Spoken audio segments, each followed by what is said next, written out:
Hello, everyone, and welcome to another episode of Tell Your Story. I'm your host, Todd Nisloni, and each week I look to bring you a different guest who has encouraged, inspired, or challenged me in one way or another and bring them on to share some of their story in hopes that it inspires you to tell some of yours. I'm thrilled for this week's guest, Carrie. Carrie, thank you so much for being here. Can I tell everybody who you are? Yes. How are you guys? So I'm Carrie Saunders. I am from Richardson, Texas. I work in Richardson ISD. It's right outside of Dallas, Texas. So that's where I'm from. I love it. Well, Carrie, one question that I always start these conversations on is way back at the beginning. So when you were a kid, like dreaming of what you were going to be when you got older, does it align at all with what you're doing now? I would say a little bit. I would say, I wasn't one of those kids that always wanted to be a teacher. I was kind of obsessed with my first grade teacher. And let me tell you why. That kind of maybe led into some stuff, but she had a bathtub in her classroom, like one of those old school bathtubs, and she filled it with stuffed animals. And we got to fill up this gumball machine with stickers. And when we filled the gumball machine, we got to go in there and read. So that was kind of an inspiration. I was also an only child for about 14 years. I say that because I do have a brother.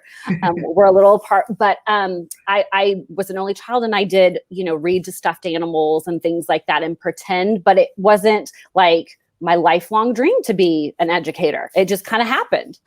Well, when you realized that education was in your path, were you initially drawn to elementary or secondary, or were you just kind of like, I'm just feeling it out?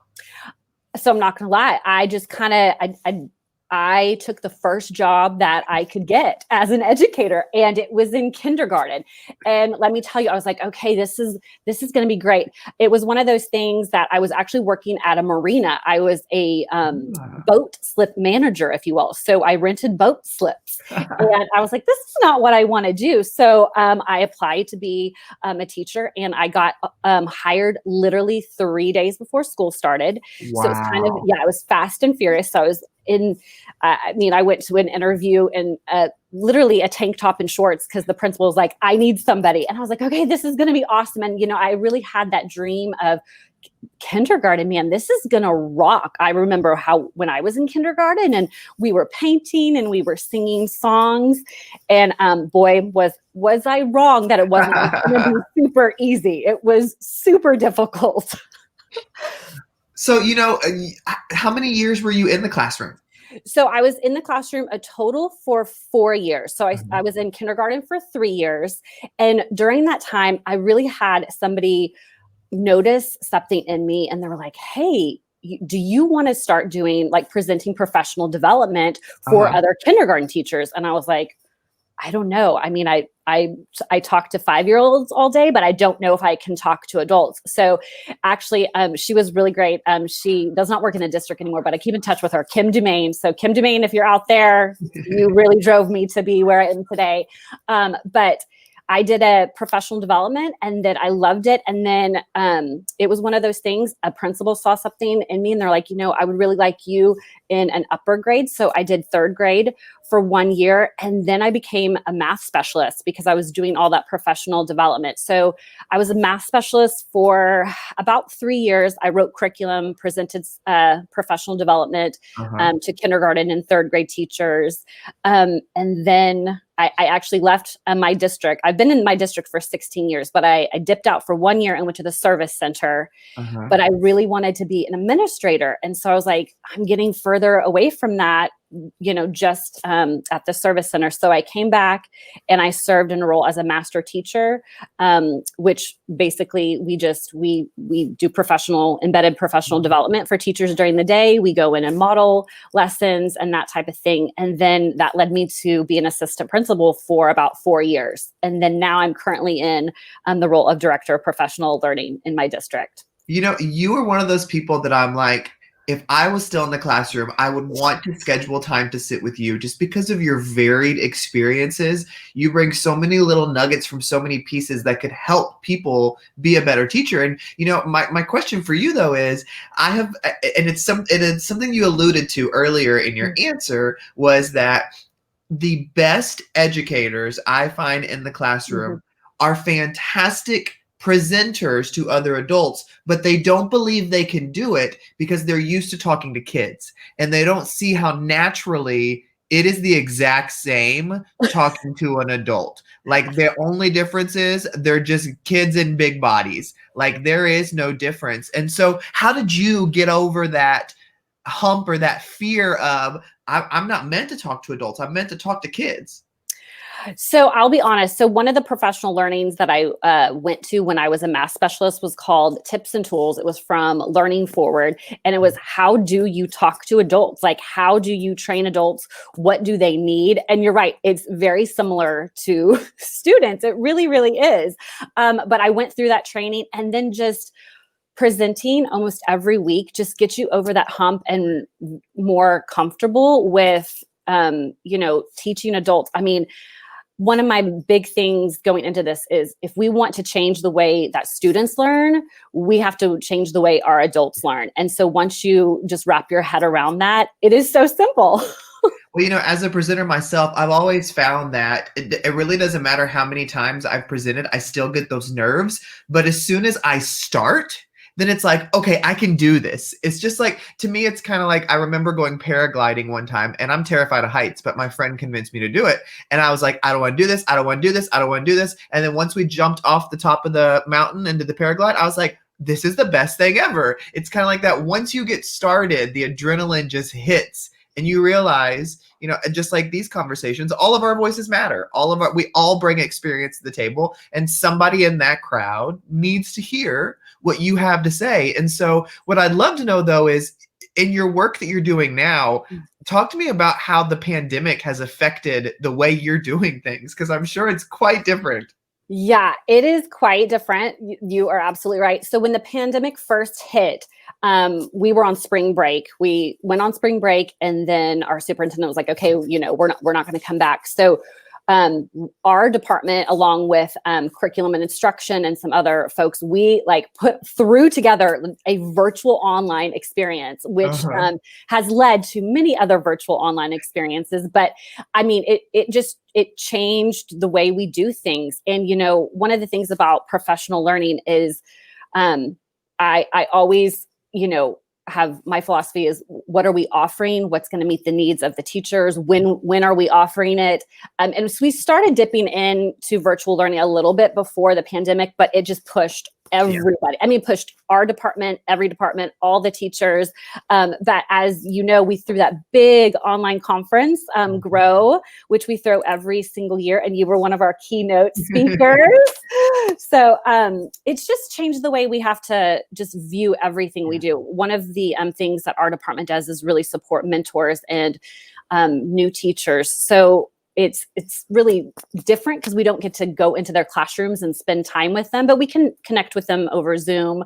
A lot of the professional learning that we're doing is pre-recorded, and then we'll have online office hours. But it's just different because that face-to-face connection, you can't beat it. It doesn't matter. No, you're exactly right. It's like, it's great to have this learning at your fingertips whenever we have the chance to do it, but there is nothing better than that time spent with someone in person. I completely agree. Well, Carrie, with the amount of presenting that you do to different people in your district and the learning that happens, I found that no matter how often you do it, or no matter how on your game you feel, there's always still an element of doubt or comparison, or am I the right person to be spreading this message? There's probably somebody better than me. How do you personally keep doubt at bay so it doesn't take root in your own life? Ooh, that's a good question, Todd. I guess one of the big things is we collaborate with others and other departments. And so I guess with having that conversation with others and giving, feedback to each other, I think that helps with a lot of the doubt. As cheesy as it sounds, there's no I in team. And so we really work hard to connect and, not live in silos, and develop products that we can roll out as teams and groups and departments together. So it's not just that one person sending that message. I love that. Well, as part of our stories and who we are today, outside of just being an educator, I feel like when we look back on the journeys of our life, there are things we can pinpoint that you're like, you know what, that instance really played a part into who I am. That instance really had a big impact into who I am today. When you reflect on your journey and think back, besides the bathtub, which is one of my favorite stories, I would love to have a bathtub in my classroom. That would be so cool. Have one of those old school claw bathtubs. But what is something that you think about and you're like, I'm really glad that that happened because that really played an impact into who I am today? So the first thing that comes to mind, I'm sure there's others, but I will tell you the first time that I applied to be an assistant principal, we have a pool of people and I did not get in the pool. And I went and talked to the interview committee and I was like, tell me what I can do better. And I had a very real, raw conversation. And it kind of, because I was like, I'm ready. I can do this. I see everybody else doing it. Why can't I? And they were, who I sat down with, they went over the questions and they're like, you didn't elaborate on this. And I think I went in thinking everybody knows me, everybody knows who I am and knows my work. And I didn't give it my all. And so it pushed me to be that better person and to never take anything for granted and know that I can always do better. And I mean, that's one of the things as educators, we should never stop learning. So that's why I love being in professional learning, because it drives people to continuously learn and grow in order to, impact students. Well, I love that you shared that because, so many people face rejection and think that it's such a personal judgment on themselves. And sometimes we didn't do our best, but sometimes it's just not our time. But I love that, for me as a principal, when I would interview people for positions, I always really appreciated when somebody found out they didn't get the job and they instead say, what could I have done better? Could you give me some advice? Because it's like, yes, I'd love to help you because, everybody wants people to succeed. It may not be your moment in that spot, but people want you to be where you want to be. So I love that you shared that because I think people need to know that it's okay to go in those interviews, even if you don't get the job, and say, hey, can you tell me what I could do better in the future? So thank you for sharing that. Well, one thing that I've always found is very difficult for us as educators is the idea of balance and being able to maintain a positive outlook because, we get into this job because we love it so much and we love working with the kids. We love working with the adults. And so, but sometimes we cannot manage things well and we can get burnout. And so how do you balance everything, but also take care of yourself? So it took me a long time. It is not an easy thing to say no or to turn off your email, but you have to force yourself and make a commitment, whether it's 1 day a week, 3 days a week, 5 days a week. Say, okay, at 5 o'clock, I'm turning everything off, because there's always something to do. There's always something to do. So I find just, making sure that I really take time to just check out. I'm going to kind of plug something that I created professional learning wise, but I just made this professional learning. It's called Permission to Pause. And it was just about how to self-care as an adult. And one of the last activities that the teachers or anybody that's taking it is supposed to do is to make a self-care box. And so in this box, you can put anything in it. So I have a self-care box and I put a book in it that I want to read. I did. I printed out and laminated. So don't judge. I still believe that's a definition of a teacher right there. Right? So I printed out like a podcast, a printout. I forgot what else I printed out. Oh, Netflix. I printed out a Netflix. And so I just put all these things. There's a different lotion that I use from my Fab Fit Fun box. And I put it all in there. And when I need a moment and just give myself permission to pause, I go in my self-care box and I just put my hand in there, close my eyes, take something out, and just do whatever it says. So if it's Netflix, then I choose a show on Netflix and I just give myself permission. Okay, so this is brilliant. I have never heard of an idea like this before. Yeah. I love the idea of having a self-care box filled with things you enjoy and then just picking something out when you need it. Okay, so you said that you created this. So is there a place we can find it if we wanted to see what you did? Yeah, I made it on a Genially, so I'm sure I can drop it to you and people can get into it, and it just has different articles, different activities. So absolutely. Oh, this is so cool. I've never heard this before. I love this, Carrie. Thank you. Well, Carrie, as we wrap this conversation up, one question that I always love to end these conversations on is I know that as people, there are so many things that we hold true to our hearts that really define who we are. And so for anybody listening or watching today, if they're going to walk away with one thing, what is your one thing for them? Oh man. There's so many things, I Todd. know. There's Just always this, and there's one. always the response of people when I ask that is, which one do I pick? Okay, so I'm going to do two, but it's Okay. the same thing. So one, like I said, give yourself permission to pause. Give yourself that just moment to say, I'm going to walk away from this, and find your people. Find, I forgot who wrote the article, find your marigold. Find the people that are positive and you can surround yourself with, because if you surround yourself with negative people, you will mold to that group that you're hanging with. So find those positive people that can lift you up. I love that. Well, Carrie, I have been excited about this conversation. So thank you for joining me today on Tell Your Story.